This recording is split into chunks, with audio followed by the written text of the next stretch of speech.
สวัสดีค่ะทุกคนวันนี้เขาสิมาผัดเห็ดมันปูเดี๋ยวเขาไปหามาหมู่บ้านด้วยจ้ะอันแรกก็เจียวหอมหมูหอมข้างนอกวันนี้ก็เอาเห็ดลงไปวันนี้ใส่เห็ดลงไปถ่ายไปแล้วจากหน่อยถ้าเห็ดสุกเขาก็เอาปลาลงไปเลยตั้งไว้ห่างๆกันเลยจ้ะ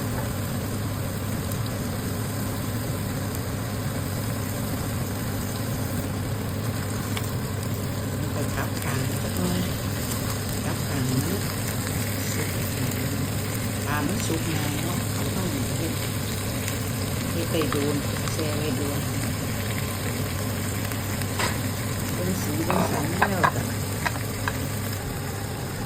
เราจะตักเห็ดออกก้อนทายปลาสุกกันก็ตักเห็ดใส่จานไปนี่สิเห็ดเป็นสลัดเห็ดเด้อค่ะสลัดเห็ดกินกับปลา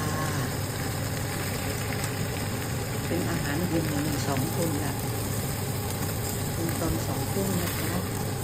ปลาเขาก็สุกแล้วปลาสุกก็ใส่จานตักใส่จานพร้อมเสิร์ฟนะจ๊ะทุกคนจ๋าโรยจากน้อยบลูเบอร์รี่กับสตรอเบอร์รี่ป้าใส่มายองเนสนิดหน่อยอร่อยน่ากินไหม เสร็จแล้ว